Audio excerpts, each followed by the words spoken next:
അന്താരാഷ്ട്ര നാണയനിധിയുടെ ഡാറ്റ പ്രകാരം ഇന്ത്യ ജപ്പാനെ മറികടന്ന് ലോകത്തിലെ 4ാമത്തെ വലിയ സമ്പദ് വ്യവസ്ഥയായി മാറിയെന്ന് NITI Aayog chief executive officer BR Subrahmanyam പറയുകയുണ്ടായി. 10ാമത് നീതി ആയോഗ് ഗവേണിംഗ് കൗൺസിൽ യോഗത്തിന്റെ പത്രസമ്മേളനത്തിലാണ് പ്രഖ്യാപനം. ഇന്ത്യയുടെ സമ്പദ് വ്യവസ്ഥ $4 ട്രില്യൺ എത്തിയെന്ന് സുബ്രഹ്മണ്യം പറയുന്നു. 1890കളിൽ ലോകത്തിലെ 3ാമത്തെ വലിയ സാമ്പത്തിക ശക്തിയായിരുന്നു ഇന്ത്യ. ഇന്ത്യയുടെ മൊത്തം ആഭ്യന്തര ഉൽപാദനം അടുത്ത 27 വർഷം കൊണ്ട് 12 മുതൽ 13 കോടി ഡോളറിലേക്ക് വളരുമെന്ന് പ്രവചിച്ചിരുന്നു.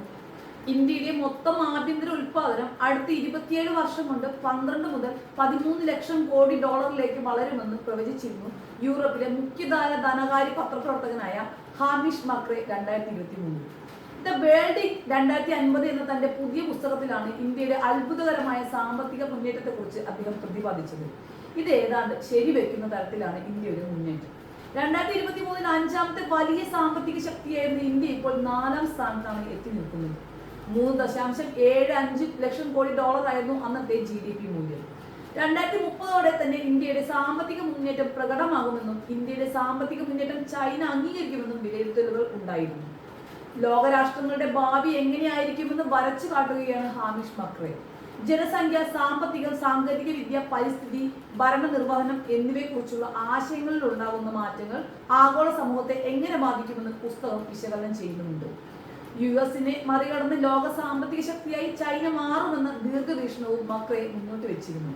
ഏറ്റവും വലിയ സാമ്പത്തിക ശക്തിയായി ചൈന മാറുന്നതോടെ US-ഉം ചൈനയും തമ്മിലുള്ള സംഘർഷം മുറുകാനാണ് ചാൻസ്. അതേസമയം ആശ്രിത ജനസംഖ്യ, അതായത് അധ്വാനിക്കുന്ന ജനവിഭാഗം കുറയുകയും വൃദ്ധർ കൂടുകയും ചെയ്യുന്ന അവസ്ഥ കൂടുന്നതോടെ ആഭ്യന്തരമായി ചൈന മൃദു സമീപനം സ്വീകരിക്കുമെന്നും ബാഹ്യകാര്യങ്ങളിലുള്ള കടുംപിടുത്തം കുറവായിരിക്കുമെന്നുമുള്ള വിലയിരുത്തലുകളും മക്രെ നടത്തിയിരുന്നു. 2030 ഇന്ത്യ ലോകത്തെ 3ാമത്തെ വലിയ സാമ്പത്തിക ശക്തിയായി മാറുമെന്ന് റേറ്റിംഗ് ഏജൻസിയായ S&P നേരത്തെ തന്നെ പ്രവചിച്ച കാര്യമാണ്. മാത്രമല്ല 2026-27 രാജ്യത്തിന്റെ മൊത്തം ആഭ്യന്തര ഉൽപാദന വളർച്ച 7% എത്തുമെന്നും അവർ പുറത്തുവിട്ട റിപ്പോർട്ടിൽ പറഞ്ഞിരുന്നു. 2027-28 ഇന്ത്യ ലോകത്തെ 3ാമത്തെ സാമ്പത്തിക ശക്തിയാകുമെന്ന് രാജ്യാന്തര നാണ്യനിധിയുടെ പ്രവചനം. 3 വർഷം കൊണ്ട് ലോകത്ത് ഏറ്റവും വേഗം വളരുന്ന സാമ്പത്തിക ശക്തിയെ ഇന്ത്യ മാറുമെന്ന് 2023 S&P വിലയിരുത്തിയിരുന്നു.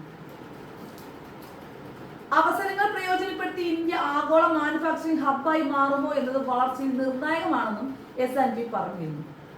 കോവിഡ് മുതൽ ഇന്ത്യ ബഹുവിധ ആഘാതങ്ങൾ മറികടന്നാണ് മുന്നേറുന്നതെന്ന് IMF ഏഷ്യ പസഫിക് മേധാവി കൃഷ്ണ ശ്രീനിവാസ് വിലയിരുത്തിയിരുന്നു.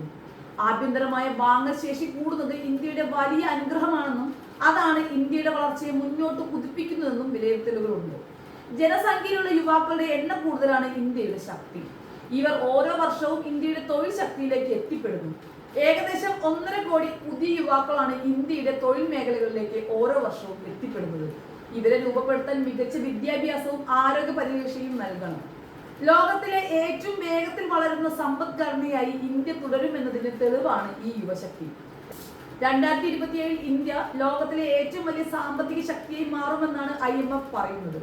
അന്ന് ജർമ്മനിയെ കൂടി ഇന്ത്യ പുറകിലാക്കും. പിന്നെ ഇന്ത്യക്ക് മുൻപിൽ 2 ശക്തികളെ ഉണ്ടാവും, US-ഉം ചൈനയും.